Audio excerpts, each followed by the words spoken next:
Washington, Chadwick Boseman knows a little about portraying icons. His acting resume includes Jackie Robinson, James Brown and comic books' first black superhero, the Black Panther. But even Boseman was wary after director Reginald Hudlin approached him about portraying the younger days of the future Supreme Court Justice in Marshall. More movies headlines. LOCAL10.com Weekend Guide, October 13 to 15.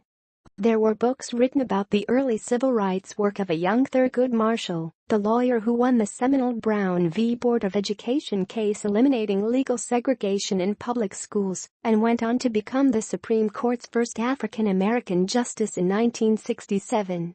But it's not the same as having Hall of Fame interviews with Jackie Robinson or concert footage with James Brown, said Boseman, star of 42, and Get On Up. 3. How do you pull the spirit or essence of this man? But with the blessings of Marshall's family, including a handwritten letter from his son, that was one of the ways Reggie convinced me to do the film, Boseman said. He and Hudlin spearheaded a biopic of one of Marshall's first cases as a young NAACP lawyer, showing the drive and commitment that turned a brash, loner lawyer into one of the nation's greatest civil rights lawyers and justices. It's the coming-of-age version of Thurgood Marshall.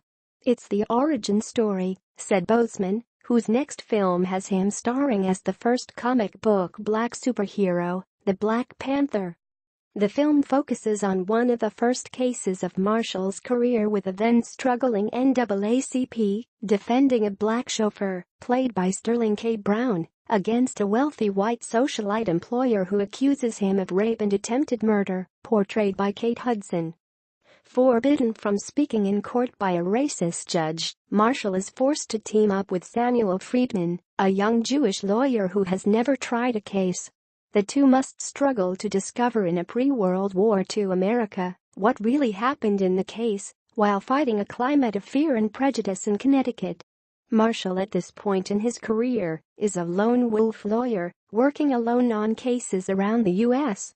But working with an initially reluctant Friedman, played by Josh Gad, taught Marshall the value of allies and led to him helping train NAACP lawyers to work on cases around the country, Hudlin said. So much of this movie is about allies, said Hudlin, director and producer of movies like Django Unchained 3, Boomerang, and House Party. You have a man who is dedicated to a cause, but he can't do it alone. Because none of us can do it alone, and you have a man who has a life, but doesn't have a mission. That combination is what leads to us being able to overcome impossible obstacles, and I think that's why audiences really respond to the film, because it gives them a blueprint for hope. The case's setting in Connecticut was especially attractive to Hudlin, who said it plays against so many tropes of racism being solely a Southern problem. Northern racism often gets a pass, but beneath that veneer of gentility, institutional racism was just as vociferous, and it's a lot more recognizable to challenges we face today, he said. That isn't to excuse Southern racism, said Boseman, a South Carolina native who said he could channel some of his experiences growing up to use to portray Marshall's frustration at the racism he faced during the case. The experience of riding to school and seeing Confederate flags flying on trucks in front of you and behind you, or being run off the road by a truck with a Confederate flag on it, or being stopped by the police and you know that 3 to 6 cars are going to show up for no reason, Boseman said. Why wouldn't I use those experiences if you've had them? You know, the anxiety, the adrenaline, the anger, the sadness. All those different things that can come from a moment like that.